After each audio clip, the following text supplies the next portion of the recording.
À l'heure où ces premières images du débarquement britannique en Grèce voient le jour, la libération de la Grèce s'accomplit et Athènes asservie, Athènes, terre antique de la liberté, recouvre son indépendance.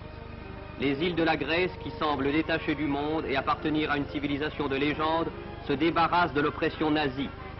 Lorsqu'ils débarquèrent dans l'île de Cérigo, qui est le nom moderne de l'antique Cythère, l'allégorique pays de l'amour, les Britanniques ne rencontrèrent aucune opposition. Et leurs navires firent l'admiration des habitants qui semblent hors du temps et de la guerre actuelle.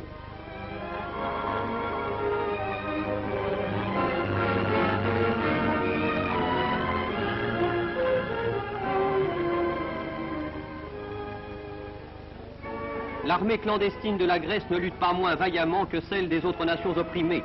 Elle prend part au combat avec des armes arrachées aux Allemands.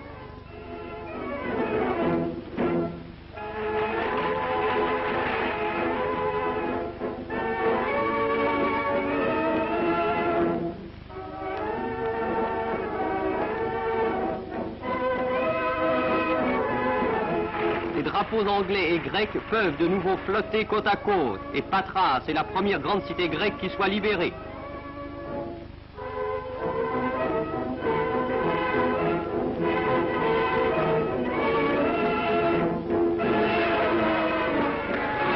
La foule accueille l'armée libératrice par des manifestations qui prennent un caractère presque religieux. En même temps qu'elle porte des bannières, elle agite des branches de palmiers, symbole de la paix et du bonheur retrouvé.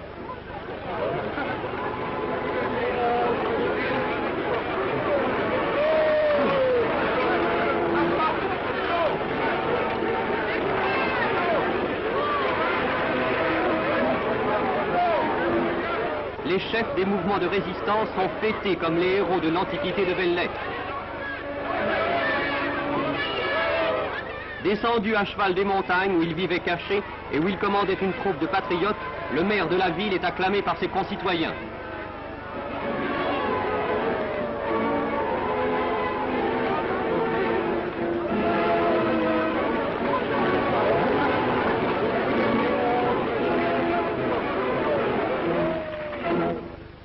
Les soldats de la Royal Air Force qui remettent en état le premier terrain d'aviation sur le sol de la Grèce voient affluer de nombreux renforts, accourus des villages les plus lointains. Les cratères faits par les bombes sont rapidement bouchés. Quelques heures plus tard, les premiers avions apportent du ravitaillement.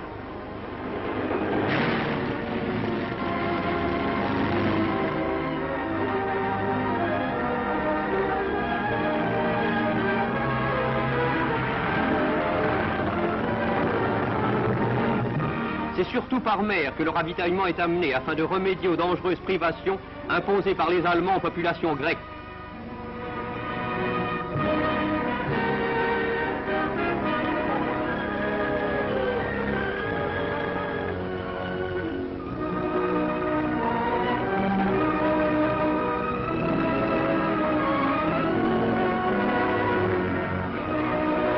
Les soldats sont entourés et il ne leur est pas possible d'échapper à la traditionnelle couronne de fleurs.